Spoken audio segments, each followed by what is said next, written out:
વહાલા શ્રોતાજનો, આપ સર્વના સહયોગથી શ્રી લંબે હનુમાન તપોવન સેવા આશ્રમના તેમજ નિકોલ સંસ્કારધામ રામજી મંદિરના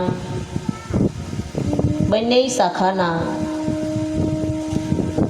સહયોગથી તેમજ આ મહિલા મંડળ, ગોપી મંડળ, રાધા મંડળ, ગોપી મંડળ, જીવનધારા ગોપી મંડળ, ડાયમંડ પાર્ક ગોપી મંડળ, બધી ગોપીઓ જ કહેવાય આમ તો. એટલે આજુબાજુની બધી સોસાયટીના ગોપી મંડળના સહયોગથી આપણે અહીંયા પક્ષી ઘર માટે શ્રીમદ ભાગવત કથાનું આયોજન થઈ રહ્યું છે. શ્રીમદ ભાગવતજીના વાંગ્મય સ્વરૂપમાં સમાયેલા 18,000 શ્લોકનું પઠન કરનારા વ્યાસજીના શરણોમાં દંડવત પ્રણામ. જીવાત્માને મોક્ષ સુધી લઈ જનારો એક માધ્યમ એટલે શ્રીમદ ભાગવત. તો આવો આપણે સૌ સાથે મળી આ ત્રીજા દિવસની કથાને સાવધાન થઈને સાંભળીએ. કારણ બીજી કોઈ કથામાં સાવધાન કહ્યું નથી, પણ ભાગવત કથામાં સાવધાન કહ્યું છે. શા માટે? આપણે આપણા મૃત્યુને સુધારવાનું છે, એટલા માટે. ત્રીજા દિવસના મંગલ પ્રભાતે કથામાં પ્રવેશ કરતા પરીક્ષિત રાજાએ પૂછ્યું, જેનું મૃત્યુ નજીક હોય તેને શું કરવું જોઈએ? પોતાના ધર્મમાં નિષ્ઠા રાખવી. હે જીવ, તારી અંત સમયે ભગવાનમાં પ્રીતિ રાખજે. એક એક પળ ભગવાનનું ધ્યાન રાખીશ તો તારું કલ્યાણ થશે.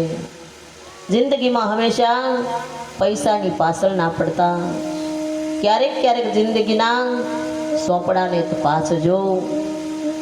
કેવળ આ મનુષ્ય અવતાર મળ્યો છે તો તેને વેડફી ન નાખશો વાલા. 84 લાખ અવતાર ફરી ફરી અને મનુષ્ય અવતાર એકવાર મળે છે.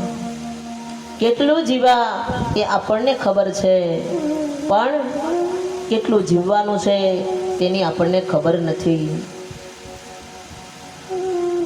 જબ તુમ આયો જગ में जग हंसे तुम रोय, करनी ऐसी कर चलो तुम हंसे जग रोय. જ્યારે તમારો જવાનો સમય હશે ત્યારે તમે જેટલી સંપદા ભેગી કરી હશે એ અહીં ને અહીં રહેવાની છે. સારા કર્મ કર્યા હશે તો જગત તમને યાદ કરશે. આમાંથી આપણી સાથે કાંઈ પણ આવવાનું નથી, બધાને ખબર છે. ખાલી હાથે આવ્યા છીએ અને ખાલી જવાના છે. ખાલી હાથે આવ્યા ને ખાલી જવાનું, દુનિયા સે મુસાફિર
જીવવું થોડું ને હવે કોના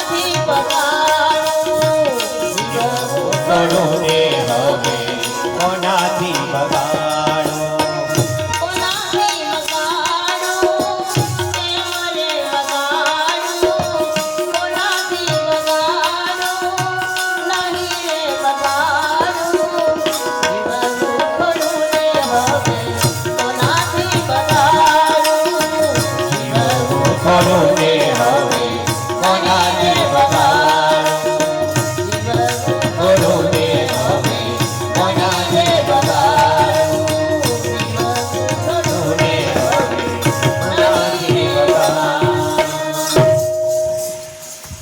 ખાલી હાથે આવ્યા અને ખાલી જવાનું છે. આ દુનિયા છે એ મુસાફિર ખાનું છે. અહીંયા કેટલાય આવ્યા અને કેટલાય જતા રહ્યા છે. કશું સાથે નહીં આવે વાલા. એટલે સિકંદરે કહ્યું છે મારું મૃત્યુ થાય ત્યારે મારો જનાદો નીકળે ત્યારે મારા બંને હાથ જનાદાની બહાર ખુલ્લા રાખજો. કારણ કે દુનિયાને ખબર પડે કે સિકંદર આવ્યો ત્યારે ખાલી હાથે આવ્યો હતો અને ભેગું કર્યું બંને હાથે અને પાછો ગયો ત્યારે ખાલી હાથે ગયો છે વાલા. કાળ આવે ત્યારે કંઈક કરી લેવું. કાળ કોઈની રાહ જોતો નથી. દીકરા દીકરીઓ સગા વાલા બધાય પડ્યા રહે છે. માટે આ જીવને સાર્થક બનાવવા શ્રીમદ ભાગવત રૂપી રસ પીવો. અહીંયા બીજા સ્કંદને વિરામ આપ્યો છે અને ત્રીજા સ્કંદમાં પ્રવેશ કર્યો. ત્રીજા સ્કંદમાં મૈત્રી અને વિદુરજી મહારાજની કથા છે. રાજા હસ્તિનાપુરમાં મહામંત્રી વિદુરજી ઘણા સમૃદ્ધિવાન હતા. ઘરનો ત્યાગ કરી પોતે તીર્થયાત્રા કરવા નીકળ્યા. બાપજી પહેલા મને ઈ કહો કે વિદુરજીએ ઘરનો ત્યાગ શું કામ કર્યો? અહીંયા પ્રશ્ન કરે છે કે બાપજી મને પહેલા એ કહો કે વિદુરજીએ ઘરનો ત્યાગ શું કામ કર્યો?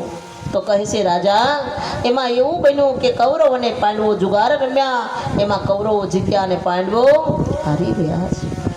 12 વર્ષનો વનવાસ અને 1 વર્ષનો ગુપ્તવાસ રહ્યા અને તે સમાપ્ત થતા ભગવાન કૃષ્ણ દુર્યોધનને સમજાવવા માટે આવ્યા છે.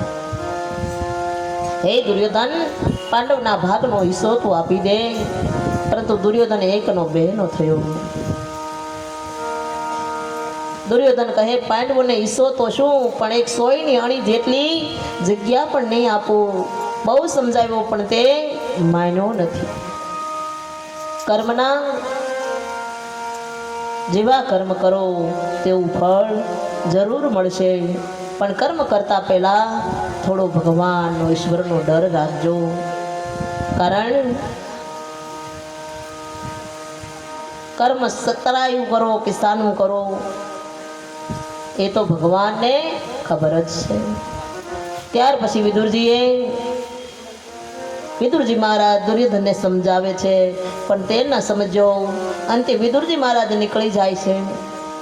પોતાના ઘેર જઈ સુલભા નારી સાથે ભગવાનનું ભજન કરે છે અને દુર્યોધનને સમજાવવા આવેલા ભગવાન દુર્યોધનના સપન ભોગ મૂકી વિદુરજીના ઘેર ભગવાને ભાજી આરોગી છે. વિદુરજી અને સુલભા દેવીને આનંદ થયો છે કે આજ મારે ઘેર મારા ભગવાન પધાર્યા છે. આપણે કોઈની રાહ જોતા હોય અને કોઈ આવે તો આપણે આનંદ રાજી થઈ જઈએ. એમ અહીંયા સુલભા દેવી અને વિદુરજી બંને ઝૂંપડી બાંધી ભગવાનનું ભજન કરે છે અને દુર્યોધનના સપન ભોગ મૂકી ભગવાન વિદુરજીને ત્યાં આવીને ભાજી આરોગી. ચાલો ને વિદુરે ઘેરે જાઈ ઓધવજી. ચાલો વિદુર ઘેરે જાઈ.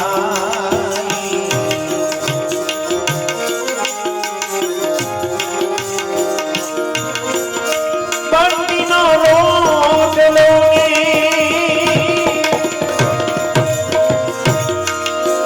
ચાંદડિયાની ભાની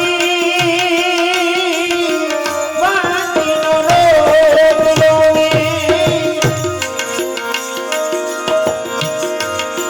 ચાંદડિયાની ભાની લુખી સુખી ભોગ ધરાવી ઓધવેજી. ચાલો વિદુર ઘેરે જાઈ.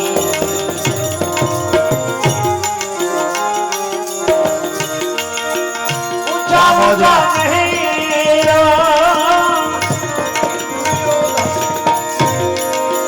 દુર્યોધન ગણા ઊંચા ઊંચા નહીં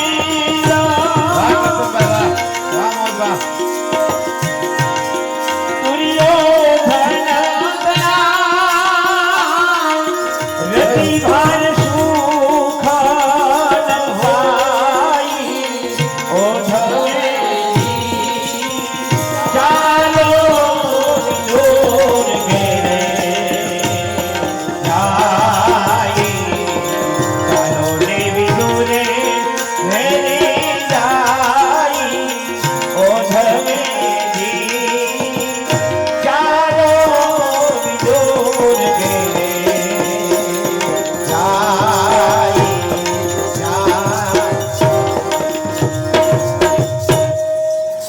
ભગવાન દુર્યોધનના સપન ભોગ પડતા મૂકી અને વિદુરજીના ઘેર આવી ભાજી આરોગ્ય